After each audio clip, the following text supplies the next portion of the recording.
Alright, yes, welcome back to another review. It's been a minute. Here we have a really nice review. We have a nice cloth pad. Now, I do want to say before we start, this pad was sent out to me a while ago for testing purposes. And I've actually enjoyed my time quite a lot with it, so I wanted to speak about the pad on this channel just because it's a really good option in my opinion. And for the price especially, we'll get into that later, I think this is solid. So first of all, I cannot pronounce the company's name, so I will link their Twitter in the description and put their name on the screen now so you can see where it's from. But this is the Gearland Professional Esports Mousepad Control Pad slash hybrid control balance, in my opinion. First, let's talk about some specs. This pad, it comes in some different sizing. I have the normal sizing of the 490 by 420.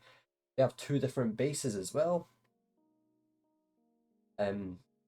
You can get a slightly cheaper rubber base, or you can get a more expensive base, and you can get different colors as well. I have the green, but if we look here, they have black, blue, purple, orange, and pink.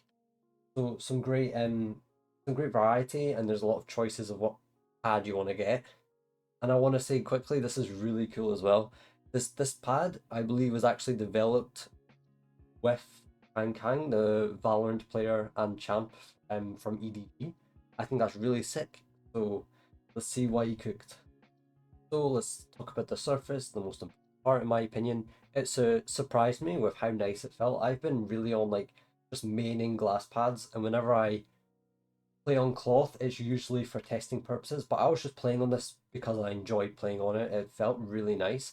It's quite smooth to the touch, and it has a nice glide across both axes, feels very equal and even.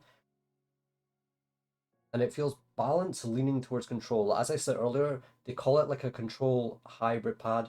This is more balanced, leaning towards control, which is like a very standard surface type for tac-fps and FPS games in general, and you have the Kang influence came through here. Like I said, it makes it perfect for tac-fps, which is what you want from this pad, or clicking categories in general, like static and dynamic and the aim trainer. You can really feel that added stopping power at the end of the flick, and it gives you a nice stable stop at the mouse. I was testing it with different skates, dot skates, pad skates, and each time I felt like the pad was very nice just stopping. It felt very even. There was no like inconsistencies at all. It's really balanced. The micro adjust feels very slow and controlled. As I said, this pad is very similar to other surfaces out there for this niche of like tac-fps control, hybrid pads. You can slow it down, you can dig in, and you can make really nice micro adjustments that feel slow and controlled on this pad. It's perfect for adjusting onto a target. Flick, stop, adjust. It feels very nice. As I said, flicking on this surface feels amazing. I felt confident to flick at like my top speeds and be able to stop. Like due to the stopping power, like I was just playing Kovacs, I was playing wide wall 2 targets, wide wall 3 targets. I was just flicking at my top speeds and I was hitting some PBs, which felt great and showed that like this cloth pad is actually pretty good.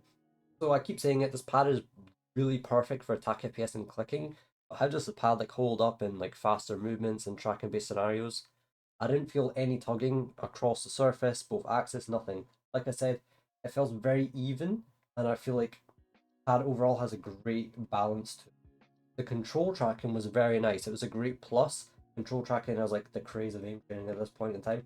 And this pad's really good for it. You get very nice and smooth and very slow. So if you're playing like control sphere, even like smooth sphere in general, it feels very good. And you can use smaller wrist movements too, and use your fingers to really work the pad. I felt really comfortable reading bot movements and like tracking direction changes. This pad's like really forgiving, so you can just track very nicely on it.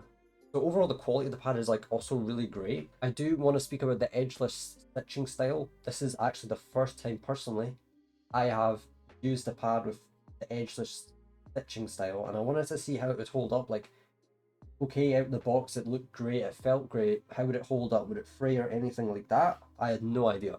And I do want to say, this pad has stayed consistent. The edgeless stitching hasn't like deteriorated at all. It feels great. You can see here it feels really comfy on my arm. Even with a sleeve it felt nice. And I do think it feels good. If I move my mouse over it, I can feel it slightly, but not at all. It's like not hurting my gameplay at all. If I go over to the sides, I think the edgeless stitching works great on this pad. I don't lose control or have any issues with my sensor when I'm moving over this edgeless part. So I do think it's a great implementation of this, and I look forward to seeing how other companies work with edgeless stitching too. I do believe 10-X released a pad recently as well. Not had a chance to check that out. But it's going to be cool to see if any other companies try this out too. Now, something that didn't work great with this pad is the base. It works okay, but as you can see, as soon as I start really moving it around, this thing just slips and goes. Even during gameplay, it's fine, but you will just find it slowly moving across your desk. It could just be my desk type. I do think the water trick of just putting a bit of water in your pad will help, and to give you more stability if you need it, but at this point I've had like other bases and other pads that have worked great, so this base just isn't as good. That's something they could improve on with this pad. So design wise, this pad, it looks nice. As I mentioned, there's a lot of other colors. Here I have this green like matcha color, and you can see here we got two small little details on each corner of the pad. And I think it looks great. It's very simplistic. It will look very nice on setups, and if you're on the camera, it looks very nice too. And I think it's just very nice. It's a great color. So a bit about packaging. You can see here it came flat packaged. It also came with this lovely cover for it, which I keep my pads in sometimes. We also have a protective layer for the pad too. And then here we have the flat packaged box. And I think it looks great. Like this is wall-worthy art in my opinion. This looks very nice, and it kept the pad very nice and secure.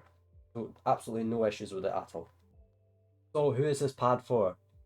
This pad is perfect for tac-fps players. It really is. And you can see working with Kang how this pad came together. It's very nice, very controlled, very balanced. It's not a mud pad in my opinion. You can still see very nice glides and flicks on the pad with good speeds. It's not super slow, but it is still controlled, and it has very nice stopping power. And you can micro very nice on the pad. So perfect for tac-fps, very good for static, very good for dynamic, also linear clicking, great for clicking category in general, very good for speed TS. Slightly worse for reactive smoothness, but you can still play it. It's not like it's impossible to play these categories on this pad. It still works very nice, but it's not where it shines. It shines in its clicking and its tac-fps ability. That's going to be it for this review. I just wanted to speak about this pad because it surprised me and how well it is. I really do like this pad, and I have been using it a lot. It's been part of my main rotation of pads recently. So thank you for watching, and I'll see you in the next one.